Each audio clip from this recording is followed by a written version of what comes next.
Y amigos, el impacto de la deuda no solamente está en nuestro bolsillo, también como país venimos arrastrando un tema en específico. ¿Qué se puede hacer? ¿Qué se está haciendo? No solamente vía federal, sino también municipal. Para platicar de ello nos da muchísimo gusto saludar ya vía telefónica a Manuel Quinto. Él es director de Finanzas Públicas de Fitch. Muy buenas noches, Manuel, qué gusto saludarte. Buenas noches, Marilena. Igualmente me da mucho gusto estar con ustedes. Romina, igualmente te mando un saludo y a tu auditorio igualmente. Muchas gracias por la invitación. Gracias, Manuel. Oye, ¿cómo estás viendo el panorama de deuda en nuestro país? Mira, a nivel del sector subnacional de estados municipios en México, pues mantenemos la misma expectativa en términos de una perspectiva estable y en términos de lo que viene siendo el sector en su totalidad como neutral, ¿no? Es decir, lo que vemos hoy son, digamos, elementos favorables que se dieron. El año pasado fue un año muy particular. En la última entrevista que tuvimos y que platicábamos cómo veíamos al sector para este año, pues identificamos la preocupación por la activación del FEYED, que inclusive se tuvo que potenciar y otorgar recursos a los estados y municipios ante una baja recaudación federal participable, particularmente del componente de ingresos petroleros. Sin embargo, se da la potenciación después de la segunda mitad del año pasado y ¿qué sucede? Las entidades cierran con mayores recursos en caja, reciben estos recursos extraordinarios y se mejora mucho la posición de liquidez de los estados y municipios, particularmente de los estados. Te puedo decir que este año hemos tomado una serie de acciones positivas o al alza, dada la mejora que tuvieron las entidades. En México, dadas las, digamos, normas prudenciales, lo que hemos visto es que el endeudamiento prácticamente se ha contenido, es decir, los niveles de deuda se mantienen bajos. La preocupación son dos muy particulares. La primera tiene que ver con el costo financiero, por los incrementos que sufrieron las tasas de interés que se toman como referencia, pues estresan el pago del servicio de deuda de las entidades, particularmente en aquellas que tienen niveles de endeudamiento, pues digamos, moderadamente más alto que el resto de las entidades. Sin embargo, pues, recientemente hubo ahí un ajuste del Banco de México en la tasa de referencia. No esperamos que hacia el cierre del 2024 se alcancen los niveles del 5% que traíamos en años anteriores, pero sí, digamos, este ligero ajuste viene a beneficiar adicionalmente a las entidades.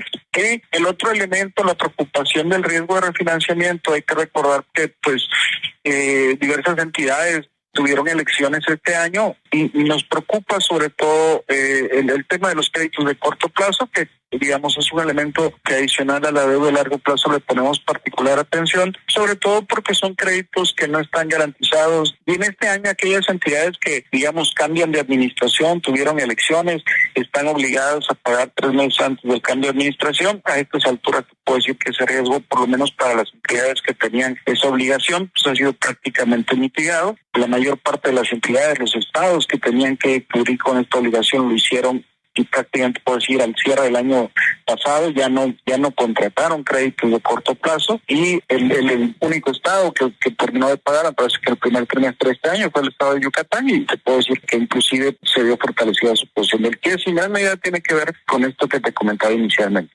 Manuel, te saluda Romina Román, muy buenas noches. Y Fitch ha advertido, igual que algunas otras calificadoras, sobre este aumento en la deuda pública que se prevé que pueda llegar a 51% del PIB durante el 2025. Esto, ¿cómo le están viendo ahora esta situación? Y si estos compromisos tan fuertes que tiene el gobierno federal no está afectando de alguna manera a las finanzas de los estados o las podría afectar. Mira, en relación al impacto que pueda tener sobre las entidades federativas, los estados y municipios, los gobiernos nacionales, yo te puedo decir que la nueva administración a nivel federal tendrá diversos elementos en la agenda. Algunos de los aspectos que pudiera mencionar es el tema de la dependencia estructural que existe digamos, en cuanto a las transferencias federales por parte de los estados y municipios. Es decir, es un tema que normalmente suele ser altamente debatido,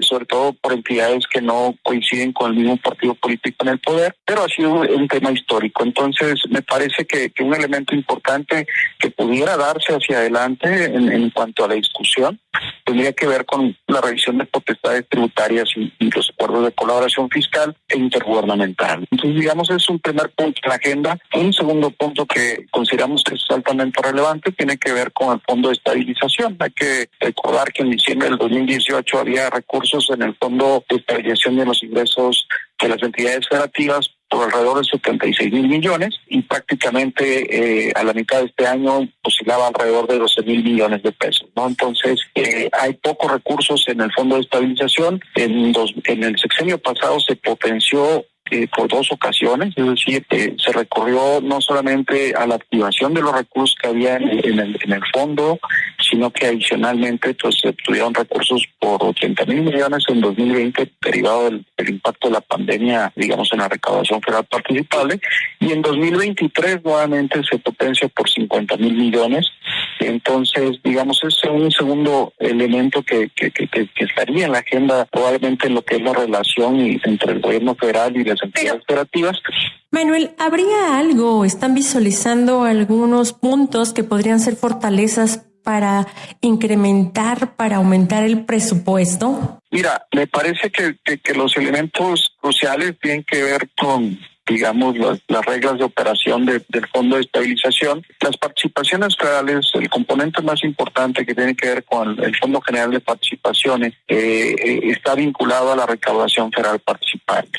Y esta recaudación tiene 2 componentes. Uno tiene que ver con los ingresos tributarios del gobierno federal y el otro ingresos petroleros. En gran medida, durante el sexenio pasado, se dieron ciertas sobreestimaciones en la expectativa de la recaudación federal participable, sobre todo por la variabilidad que tuvo en los ingresos petroleros, y esto hicieron que se activaran, digamos, los recursos, y no ha habido, digamos, la posibilidad de subsanar el Fondo de Estabilización. Me parece que ahí hay un elemento importante que deberá ser discutido en la agenda próxima de las entidades. Es como lo estaríamos viendo.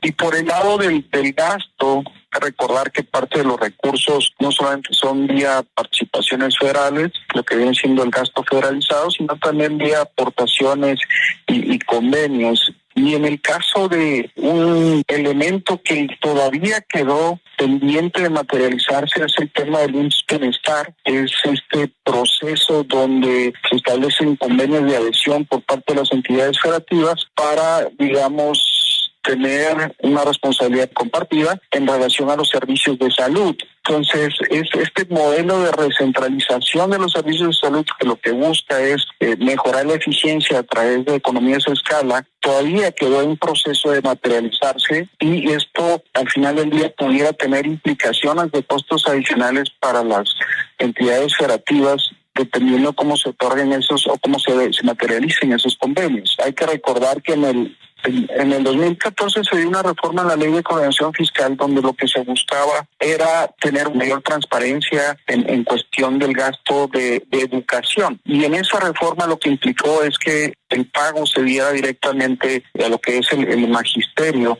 a través de la Secretaría de Hacienda, se hiciera el pago. Sin embargo, hubo un reconocimiento y un padrón de personal y hubo una afectación donde no necesariamente se reconocían a todo el magisterio que harían las entidades federativas. Y esta misma situación se pudiera dar, digamos, cuando se da este proceso de establecer convenios de soporte a través de los servicios de salud. En su momento, eso implicó que quedara, digamos, personal del magisterio estatal no reconocido a nivel federal dentro de las plazas, y eso implicó presiones adicionales para los estados. Entonces, ese es un elemento importante que se llegó a subsanar a través de recursos extraordinarios llamados U080. Creemos que ese elemento pudiera también tener alguna implicación ahora en el tema de servicios de salud. Claro. Creo que son elementos importantes que deberían de verse hacia adelante en la agenda. Y finalmente está están lo que denominamos obligaciones contingentes, que son obligaciones históricas que suelen tener los estados y municipios con instituciones como el ISSSTE, el SAT, el IMSS, donde pues la misma ley de coordinación fiscal establece la posibilidad de hacer, digamos, retenciones de participaciones federales, y eso genera de alguna manera presiones adicionales para las entidades por no disponer de esos recursos para su cuerpo, ¿no? Entonces, normalmente suelen ser obligaciones de ejercicios fiscales anteriores, de administraciones anteriores, que terminan siendo reconocidas por las entidades administraciones corrientes, ¿no? Esos son elementos que hemos identificado, me parece que deberían formar parte de la agenda hacia adelante y que de alguna manera pueden impactar el desempeño financiero. Pues vamos a estar muy pendientes, Manuel, sobre todo ahora que se viene la aprobación del presupuesto de egresos, a ver cómo les va a los estados, y por supuesto que te vamos a seguir consultando para que nos actualices sobre este tema que es tan importante para todos. Muchísimas gracias a Manuel Quinto, él es director de Finanzas Públicas de Fitch. Muchas gracias nuevamente. Te agradezco a ti, Romina, y igualmente un saludo a tu auditorio. Al contrario, gracias a ti. Y quédense con nosotras en Salud, Dinero.